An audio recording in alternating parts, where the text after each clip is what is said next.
Press वार्ता इसलिए आमंत्रित की गई क्योंकि विकसित भारत जी राम जी अधिनियम बनाया गया है।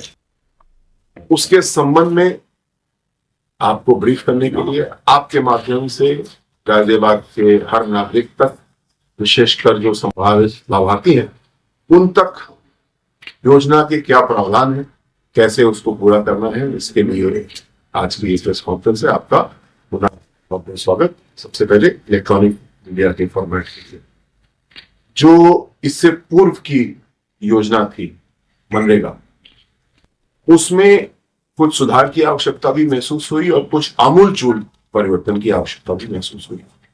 जो बड़ी कमियां इस योजना में आ गई थी, बड़ी कमियां इस योजना में प्रदर्शित हो रही थी। सबसे पहले आप भी जानते हैं कि इसमें बहुत ज्यादा लीकेज या भ्रष्टाचार की संभावनाएं बड़ी हुई। दूसरा, ये रोजगार गारंटी की योजना थी, लेकिन सब लोग को जितना रोजगार मिलना चाहिए उतना नहीं मिल पा रहा था। तीसरा, जब समय आता था फसल कटने का, कृषि के कार्यों का, उस समय कई बार कृषि कार्य के लिए मजदूर नहीं होते थे क्योंकि वो तो मनरेगा के काम कर रहे होते थे। और तीसरी बड़ी समस्या थी कि वही गड्ढा बार बार भरा जा रहा, बार बार खाली किया जा रहा, यानी ठोस परिसंपत्तियों का सृजन नहीं हो रहा था। इसको, और ये योजना मनरेगा योजना 2005 में आई थी और अब 20 साल लगभग इस योजना को हो चुके थे।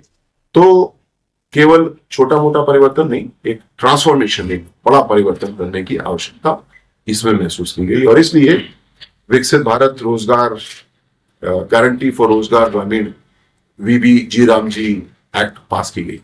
इस एक्ट के मुख्य रूप से प्रावधान ये है कि ग्रामीण क्षेत्र के साथियों के लिए जहां 100 दिन का रोजगार दिया जाता था, जो मेरे पास सूचना उपलब्ध है, ऐसे 264 मामले हैं उत्तर प्रदेश के, जिसमें कोई ना कोई गड़बड़ी पाई गई और उसमें कार्रवाई की गई। लेकिन इसके साथ साथ ये भी है कि बहुत सारी जगहों पे, और जब तक हम लोग फेशियल रिकग्निशन वाली